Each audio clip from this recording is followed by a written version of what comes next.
Hi everyone, welcome or welcome back to my channel. Welcome to every single book I read in January. And we'll also talk a little bit about my February TBR, but I actually can't believe that I didn't read a single book that I own in January. I must have just been obsessed with the library or something this month, because every single book I read in January either came from Libby or they came from my public library, which I guess basically is the same thing. But I have one new 5-star to talk to you all about and a 4.5-star. I read 2 fantasy books, 2 romance, 1 fiction, 1 nonfiction, 1 historical fiction, and 1 thriller in January. So I had a wide range of genres in January. We'll start with my 1 fiction of the month, which was actually Winter Solstice by Elin Hilderbrand. This is the 4th book in her winter series, and I really wanted to read this entire series in December, but it did bleed a little bit into January. My goal was to finish these in December because they all have a little bit of a Christmassy tone to them. Mostly just the first one, so I definitely recommend reading the first in the series. I'm pretty sure the rest of the books you can read just kind of when it's colder outside because they do take place in the winter. But since this is the last book in the series, I don't want to tell you specifically what this book is about, but I'll tell you what the entire series is about. And as a whole, I think I would rate the entire series maybe a 4 or a 3.5 star. I think my favorite books in the series were the first book and the last book. But in the first book, you are following this family and they own an inn, and it's like 48 hours in their life basically, because you start in Christmas Eve and then the book ends Christmas night. And the first book was very fast-paced. I found it to be the perfect holiday romancy, just general fiction kind of read. I think it might be one of my favorite holiday books, and kind of like I alluded to, the rest of the series kind of goes down for me. I think my least favorite book in the series was either the second one or the third one. I can't remember off the top of my head, but one of them I just really didn't enjoy. I want to say it was the second one because we kind of like jumped a couple months and I was kind of like, well, what happened in all of those months that we just missed? But the last book, which is the one I read at the beginning of January, took such a turn in the sense that it was so deeply emotional, and I was just shocked that it ended up taking that turn because I found the rest of the books to be pretty lighthearted. But I did enjoy that this book was so emotional and it took that turn. And then I read Powerful by Lauren Roberts. This is another book that's in a series. It's the second book, or it might actually be a novella actually, in the Powerless series. And when I was reading this novella, I really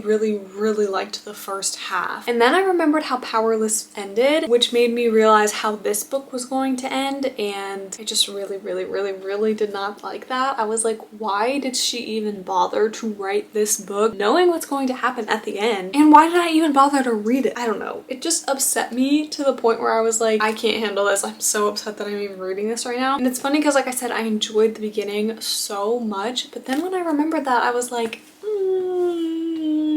yeah, I'm not vibing with this book anymore. But I will say I started listening to the second book in the series, and I actually liked the second book so far. I had to pause it because I started getting confused because I was reading multiple fantasies at one time. So I was like, Morgan, you need to calm down and read one fantasy at one time. You know, like they were just starting to mesh in my brain. But so far I'm really liking the Powerless series. I just did not love this book because it kind of felt like, not pointless, but I'm almost like, what? Just why? You know, just why? And if you read that book, you know, I just don't get it. And then I read my first nonfiction of the year. I have a goal this year to read 10 nonfiction books. And honestly, that's pretty much my goal every single year. But I always forget to actually track if I am reading that many nonfiction books. So this year I decided to track it. I have a little spreadsheet, and then I also have my journal. And I showed you guys me sitting on my journal in my last vlog. It's kind of like a junk journal, book journal situation, but I am tracking my nonfiction in there. So this was my first nonfiction of the year, and it was my first 5-star of the year, which is crazy. This is Dinner for Vampires. I did listen to this, and let me just say, she has the perfect voice for an audiobook. Like, she could be an audiobook narrator. The way that she did this was actually perfect. I was like, yeah, this is how I know that you have a background in acting. This was amazing. Her story was so interesting as well. I mean, literally, she was literally in a cult, which is actually crazy. I also just loved her in One Tree Hill, so I was expecting to have that love carry over. But I even recommended this book to my sister, and she has never seen One Tree Hill because I was like, this is such a good book. I think anyone would like this book. And honestly, I specifically recommend listening to it on audio because her voice is actually perfect for this. And it literally just felt like me and her were having a conversation, and that's what I love in memoirs. If you can make me feel like I am now either like your best friend or we just had an hours-long conversation about your life, that's what I like. So highly recommend this one. And then I read The Four Winds by Kristin and I rated this a 3-star. I think that this is the lowest rating I have ever given a Kristin Hannah book ever in my life. And I physically read about 75% of this book, and then then I was just like, okay, I cannot do this anymore, and I had to switch to listening to it. And if I didn't have the audiobook, I probably would have DNF'd this book. So I'm very glad I had access to the audiobook. Shout out Libby. But this book follows the Dust Bowl that happened in Texas, and I didn't know anything about this time period in history, so I pretty much went into this book fully blind. Like, I had absolutely no idea what was going to happen, and I think that might have been part of the problem, but I don't know, because this book was just so sad. And like I said, I had been reading it for so long. Like, I got to the 75% mark, and Kristin Hannah's books, they're pretty thick, but I got to this point and I was like, okay, we are almost done with this book, and it is still so unbelievably sad. Like, there is no light at the end of the tunnel here. I had to like put it down and switch the audio because it was so unbelievably sad. Like,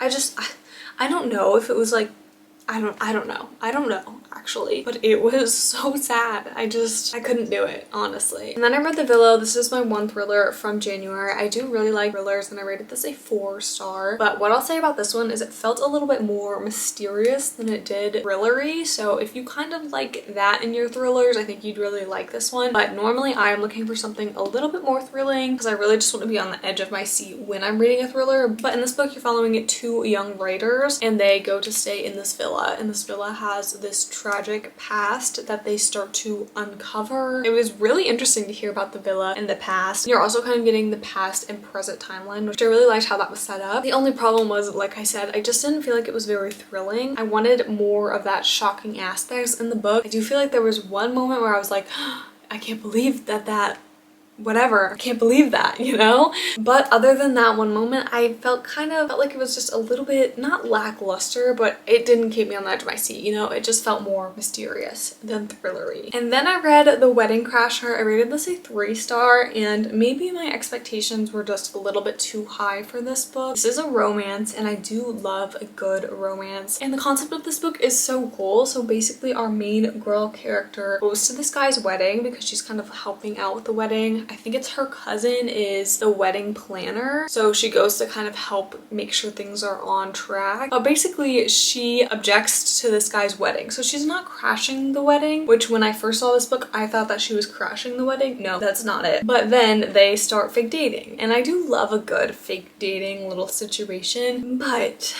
my main problem with this book was it is spicy, and the spicy scenes, some of them just felt so unbelievably unnecessary. Not all of them, but enough for me to be like, I don't really like this. And also it feels almost kind of forgettable. Like, I read this probably less than 2 weeks ago, and I'm struggling to remember why I didn't like this book, but I remember like setting it down and being like, I didn't really like that. So I just think that there's better romances out there. Was this one bad? No, not by any means. I just like other romances a little bit better. And then I have The Fragile Threads of Power. Now listen, before I get into my review and rating of this book, I just want to say I have not read any other V.E. Schwab book. This is my first by her, and that was my first mistake. I should not have done that. But in my defense, I googled this book and I said, hey Google, can I read this book first, or should I read other V.E. Schwab books? And Google said, no girl, you can read that first. And then I was reading it and I got probably like 75% of the way through, and I was like, girl, I should have read the other books first. But at that point I was like, I'm gonna finish this book. Like,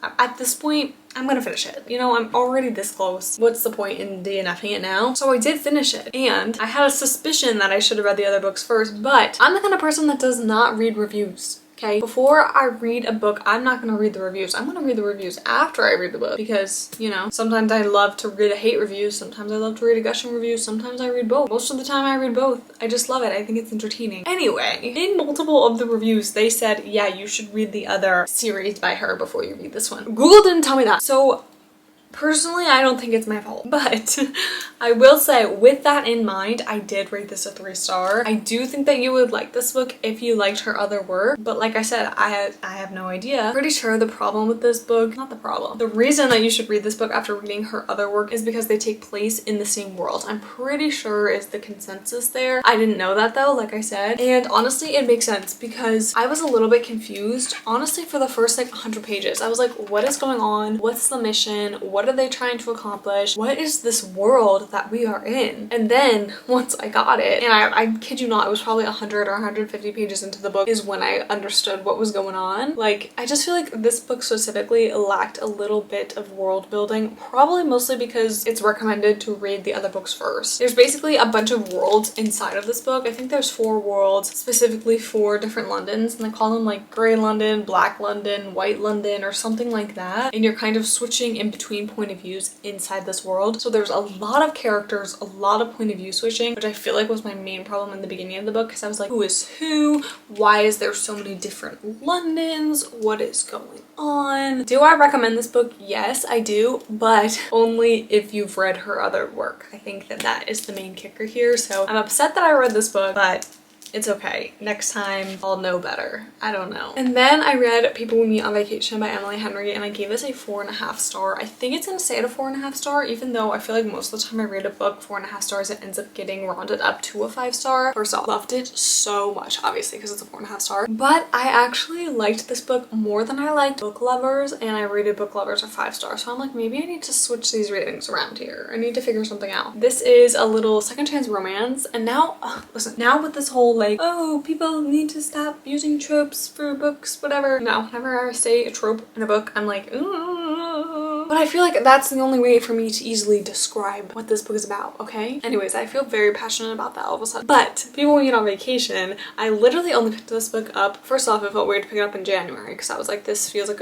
I should be picking it up in the summer. But I only picked up this book because I knew it was getting a TV show or a movie at some point this year. So I really, really wanted to read the book before the screen adaptation came out this year, and very, very glad I did. I definitely really, really enjoyed this book. Highly, highly, highly recommend it. Anyways, let me even tell you what this book is about. I am like all over the place right now. I don't know what happened. It almost feels like I drank time release coffee, you know, which is not a thing, and I didn't have any coffee. In this book we have our 2 main characters, and they are best of friends, like true besties, and it's also a dual timeline, so you go back, I think it's like 7 years in the past or something like that. And I really thought that there was one plot point in this book that was going to bother me, because normally when this is done in other books I really, really dislike it, but Miss Emily Henry did such a good job. She didn't make me hate this at all, which I'm not going to tell you what it is, even though it's like such a small part of the book. But if you liked Love in Other Words, or what's the other book that's kind of like this one, what is it, Meet Me at the Lake, is that what it is? It's something like that by Carla Fortune. If you liked either of those, I think you would like this book. I just loved our main 2 characters together, their chemistry, their banter. Our main girl character too had such a strong personality. I just loved them both so much. And that is all the 8 books I read in January. I do have one DNF that I'll just quickly talk about. This is Fear the Flames. Guys,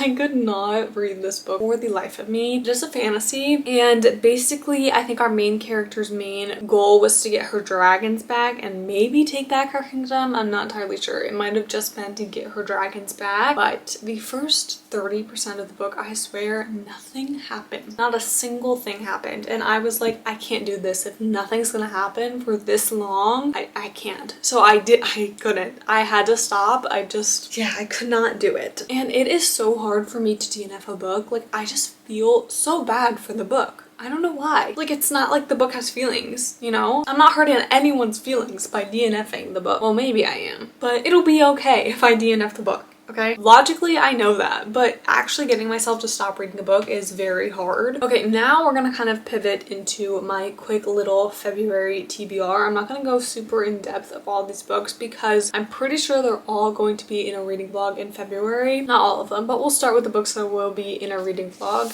in February. Reading vlogs, not just one vlog. Starting with Love Interest by Claire Gilmore. I've been so excited to read this book ever since I saw Haley Pham read it and she loved it. And even before she read that book, I had this book sitting on my bookshelves because I have a signed copy of it, which I'm obsessed. I'm obsessed. I cannot believe that I have a signed copy of it. I actually won this in a giveaway, so that is so exciting. But that's basically a little workplace romance situation. I think it's also enemies to lovers. And I actually don't think I've ever read a workplace romance before. And then I have In 5 Years. My sister gave me this book. She didn't like it, but I feel like so many people like this book. I also have There Are No Saints, which I'm a little bit bit iffy about reading because this is a dark romance, and I posted about this book a while ago on my bookstagram, and a lot of people were saying like you should probably not read that as your first dark romance book. So it's either I listen to them or I don't, and since it's on my TBR for the month, I most likely will not listen to them. So if I don't like that, you guys can tell me you told me so. Anyways, then I have Magnolia Park's The Long Way Home. I have been so excited to get back into the Magnolia Park's universe. I don't know if it's because I started rewatching Gossip Girl or if it's just because I took way too long of a break reading the series, but I am so excited to get back into that world. Basically, London socialites, and if you like Gossip Girl, I highly recommend that series. And then I have The Do-Over by Lynn Painter. I don't know if people love this book or not, but I know Lynn Painter is a beloved author, and I actually have never read any of her books, but I really want to read this one in February because it's a Groundhog Day trope, so they repeat the same day, which I'm pretty sure the day that they're repeating is Valentine's Day, which is why I want to read it in February. And then I want to read Funny Story by Emily Henry. I've seen so many people talk about this book and rave about it, and obviously I love Miss Emily Henry. And then I also have a couple of books on Libby that are going to be in reading vlogs this month as well. So I have All About Love, which I can't remember why I picked this book out, like what the synopsis was that stood out to me. I don't know. And then I'm also hoping that I can get around to reading Brotherless Night, which I don't technically have currently on Libby, but it says it's going to be available soon, so fingers crossed for that. And then obviously I have a couple books on my radar that are not in reading vlogs, and like I mentioned before, I'm reading Reckless right now, so I'm really hoping that I can finish that book this month. I'm also very close to finishing Onyx Storms. I am literally Onyx Storm. I always want to say it with an S. Storm.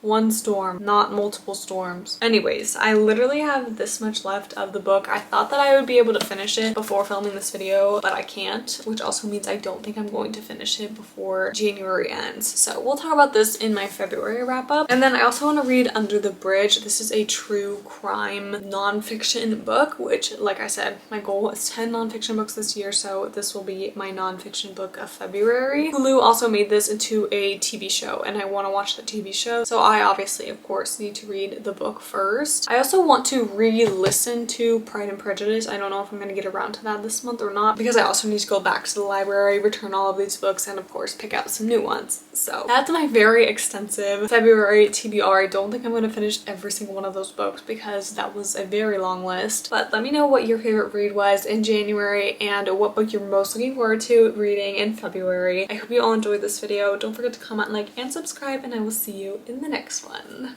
Bye!